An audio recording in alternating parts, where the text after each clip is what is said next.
नमस्कार प्यारे बच्चों, स्वागत है आप सभी बच्चों का आपके अपने यूट्यूब चैनल अरविंद बिटलान क्लासेस में। प्यारे बच्चों, आज की जो हमारी वीडियो है वो वीडियो मुग़ल साम्राज्य के ऊपर है। ये एक वर्कशीट है, वर्कशीट नंबर है 5 और क्लास है 7th। क्लास 7th में सोशल साइंस में हमारे अतीत की एक जो पुस्तक है उस पुस्तक में चैप्टर है मुग़ल साम्राज्य। तो उस चैप्टर के ऊपर ये वर्कशीट है।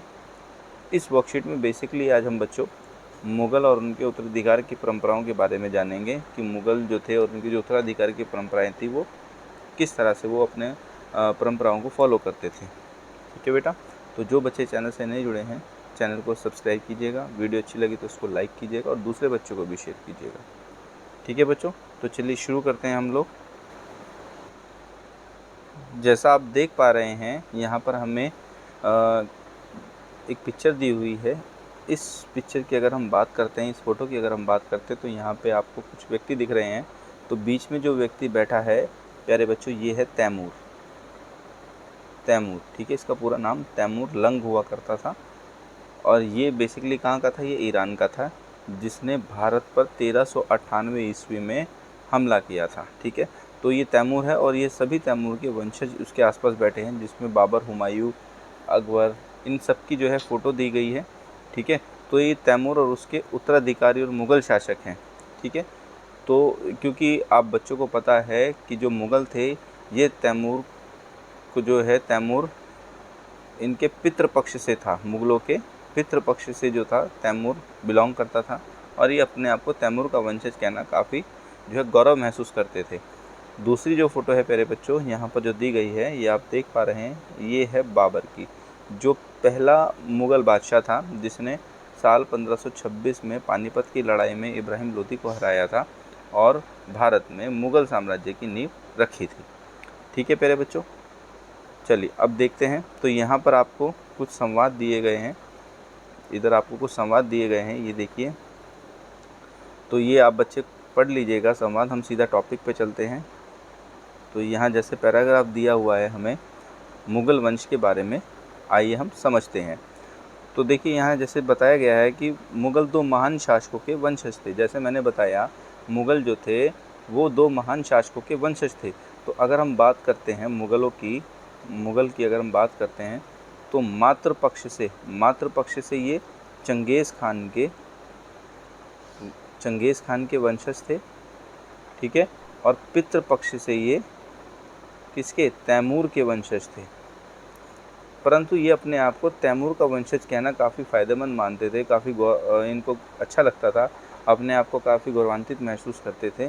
बट ये चंगेज़ खान का वंशज कहना अपने आप को पसंद नहीं करते थे, क्योंकि चंगेज़ खान की जो है बता सकते हैं कि इसके साथ जो चीज़ें जुड़ी हैं चंगेज़ खान के साथ, वो काफ़ी लोगों की हत्याओं की चीज़ें जुड़ी है, जिसके वजह से ये अपने आप को चंगेज़ खान का वंशज कहलाना पसंद नहीं करते थे। ठीक है बच्चों, और तैमूर के बारे में एक बात और भी बताई जाती है कि साल 1398 ईस्वी में तैमूर, क्योंकि तैमूर कहाँ का था? तैमूर ईरान का राजा था।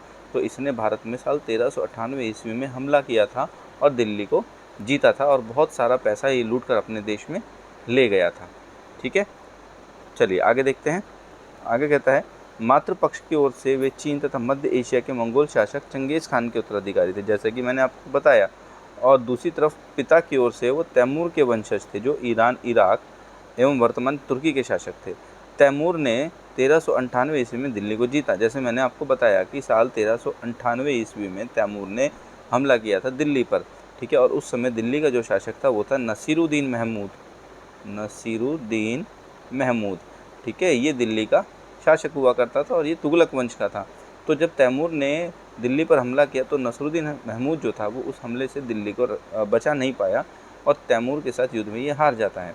और तैमूर दिल्ली को बहुत लूटता है और इतना सारा धन दौलत लूट कर ये वापस अपने देश में चला जाता है और अपने देश में उस पैसे का जो इस्तेमाल ये अपनी राजधानी को भव्य बनाने में यूज़ करता है। ठीक है, आगे कहता है, जैसे यहाँ पर लिखा है कि तैमूर ने 1398 ईस्वी में दिल्ली को जीता, अतः ये तैमूर के वंशज होने पर मुग़ल शासक गर्व का अनुभव करते थे। तो ये अपने आप को तैमूर का वंशज कहना जो है पसंद करते थे, कहलाना पसंद करते थे।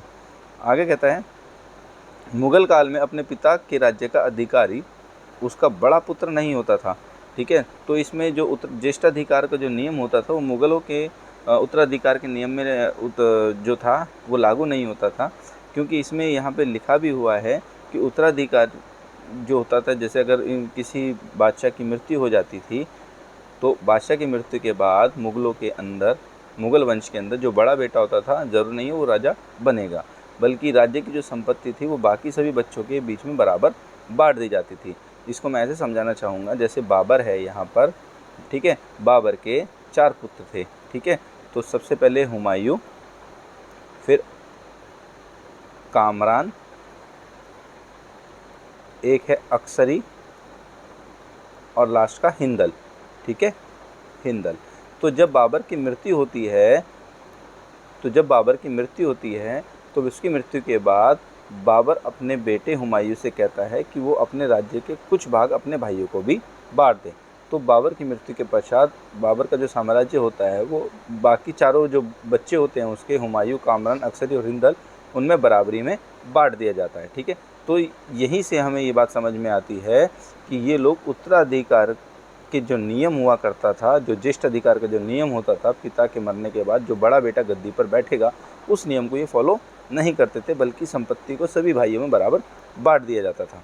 मुगल शासकों ने उत्तराधिकार की तैमूर वंश की परंपरा को अपनाया, जिसे सहायात कहा जाता था। तो ये ज्येष्ठाधिकार के नियम को ना अपनाकर सादयात के नियम को फॉलो करते थे, ठीक है बच्चों। तो उम्मीद करता हूँ आपको इतना समझ में आया होगा बेटा। तो ये मुग़ल वंश की जो थी वे परंपराएं थी। अब हम शब्दावली की बात करते हैं। जैसे यहाँ पे लिखा है वंशज। वंशज का मतलब क्या है? वंश में, वंश विशेष में उत्पन्न संतान। उसके बाद उत्तराधिकारी या वारिस, सहदयाद, इसके अंतर्गत अधिकारी का उत्तराधिकार का विभाजन जो है समस्त पुत्रों में कर दिया जाता था। मतलब अगर किसी के 4 पुत्र हैं तो चारों में संपत्ति को बराबर करके बांट दिया जाता था, और इस नियम को सहदयात का नियम बताया जाता है या कहा जाता है। और ये नियम को फॉलो करने वाले कौन थे? मुग़ल शासक, मुग़ल शासक, ठीक है बच्चों। तो उम्मीद करता हूँ आपको समझ में आया होगा बेटा। जो बच्चे चैनल से नहीं जुड़े हैं, चैनल को सब्सक्राइब जरूर कीजिएगा और वीडियो लाइक कीजिए और दूसरे बच्चों को भी शेयर कीजिए। चलिए अब हम देखते हैं, यहाँ पर हमें एक प्रश्न दिया गया है। तो जैसे बताया गया है कि सादयात परंपरा के अनुसार पिता के राज्य का विभाजन उसके समस्त पुत्रों में कर दिया जाता था। आगे कहता है, अगर आपको पैतृक संपत्ति के रूप में एक राज्य प्राप्त होता है तो आप उत्तराधिकार कौन सी परंपरा को अपनाएंगे और क्यों? ठीक है। तो आप ये बच्चे अपने विवेक से, अपनी समझ से इसका आंसर लिखेंगे कि क्या आप ज्येष्ठाधिकार के नियम को अपनाएंगे, ज्येष्ठाधिकार के नियम को अपनाएंगे या सहायात के नियम को अपनाएंगे। ठीक है। तो ये आप बच्चे अपने आप इस प्रश्न का जो है उत्तर लिखेंगे। ठीक है। आगे कहता है, मुग़ल कौन थे? मुग़ल जो थे ये 2 महान शासकों के वंशज थे। जैसे इसका मैं आंसर आपको बता देता हूँ। ये देखिए इसका आंसर है, मुग़ल कौन थे? ये 2 महान शासकों के वंशज थे। मातृ पक्ष की ओर से चीन और मध्य एशिया के मंगोल शासक चंगेज़ खान के उत्तराधिकारी थे, और पितृपक्ष की ओर से मंगोल तैमूर के वंशज थे। ठीक है, जो ईरान, इराक और वर्तमान में तुर्की का शासक था। ठीक है बच्चों, तो इसका ये है उत्तर नंबर 2। नेक्स्ट आगे कहता है, उत्तराधिकार की सहायता परंपरा से आप क्या समझते हैं?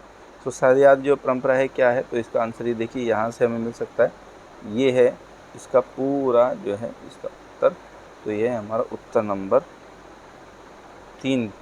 ठीक है, और यहाँ से भी हम इसको लिख सकते हैं, ये भी इसका उत्तर है। तो ये है हमारा उत्तर नंबर 3। इन दोनों को मिला के आप इसका उत्तर लिख सकते हो। नेक्स्ट आगे क्या कहता है?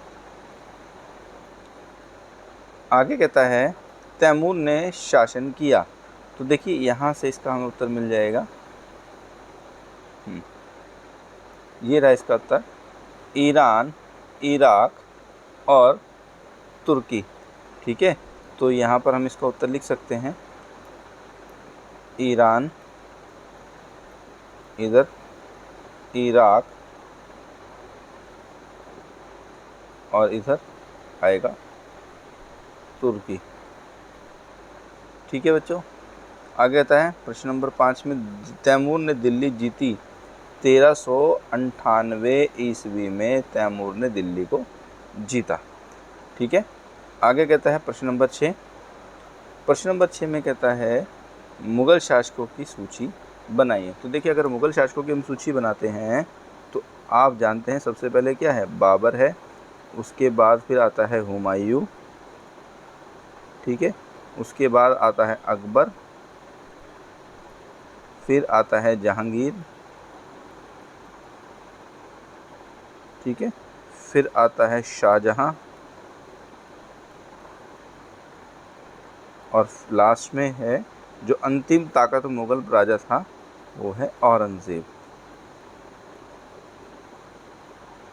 तो इस तरीके से आप इनकी सूची बना सकते हैं। तो ये वो मुग़ल एम्पायर थे जिनके समय में मुग़ल एम्पायर जो है ये काफ़ी फैला। इन मुग़ल राजाओं के समय में मुग़ल एम्पायर जो था वो बहुत फैला, लेकिन औरंगज़ेब जो था ये आखिरी ताकतवर मुग़ल एम्पायर का राजा था। और इसकी मृत्यु के साथ ही, क्योंकि इसकी मृत्यु जो है साल 1707 में हो जाती है, और जब इसकी मृत्यु होती है तो इसकी मृत्यु के बाद मुग़ल एम्पायर जो है धीरे धीरे अपने पतन की ओर अग्रसर हो जाता है। ठीक है बच्चों, तो उम्मीद करता हूँ आपको वीडियो समझ में आई होगी बेटा। तो वीडियो कैसी लगी अपने कमेंट ज़रूर कीजिए, अगर अच्छी लगी तो लाइक कीजिए और दूसरे बच्चों को भी ज़रूर शेयर कीजिए। ठीक है, मिलेंगे फिर हम अगली वीडियो में। Thank you.